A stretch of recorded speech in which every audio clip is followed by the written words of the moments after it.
আসসালামু আলাইকুম রহমতুল্লাহ বরাকাতুহ। আলহামদুলিল্লাহ ওয়াসসালাতু ওয়াসসালামু আলা রাসূলিল্লাহ ওয়া বা'দ।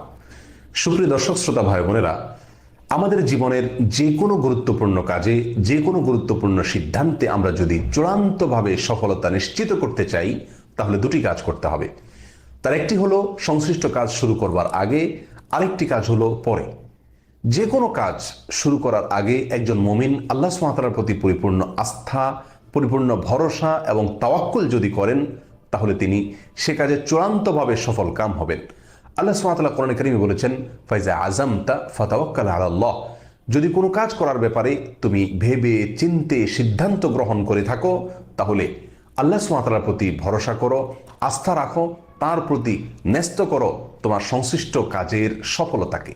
অন্য আয়াতে তিনি বলেছেন, ওমান ইয়াতাওয়াক্কাল আলাল্লাহ ফাহুয়া হাসবুহ। যে ব্যক্তি আল্লাহর প্রতি ভরসা করবে, তাওয়াক্কুল করবে, আল্লাহ তার জন্য যথেষ্ট হয়ে যাবেন। আর আল্লাহর যার জন্য যথেষ্ট হয়ে যান, সে ব্যক্তি কখনো ব্যর্থ হতে পারে না। আর সংশ্লিষ্ট কাজ শেষ করার পরে যে কাজটি করতে হবে তা হলো, সে কাজের যেই ফলাফলই আসুক না কেন, সেই ফলাফলে সন্তুষ্ট থাকতে হবে।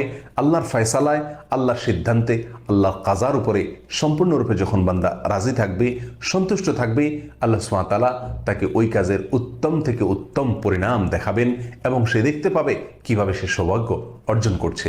সুতরাং যে কোনো কাজ করার আগে এবং ভেবে চিন্তে পরামর্শ করে ইস্তেখারা করে সিদ্ধান্ত গ্রহণ করার পরে আল্লাহর প্রতি পরিপূর্ণ আস্থা রাখতে হবে, ভরসা রাখতে হবে, তাওয়াক্কুল করতে হবে এবং নিশ্চিত থাকতে হবে যে আল্লাহ সুবহানাহু ওয়া তাআলা আমার জন্য কল্যাণের ফয়সালা করবেন, কারণ আমি তার উপরে ভরসা করেছি।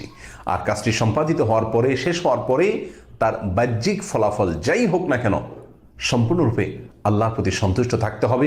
মনে রাখতে হবে, যেহেতু আমি আল্লাহর উপর তাওয়াক্কুল করেছি কাজটি শুরু করার আগে, অতএব আল্লাহ সুবহানাহু ওয়া তাআলা আমাকে সফলতা দেবেনই।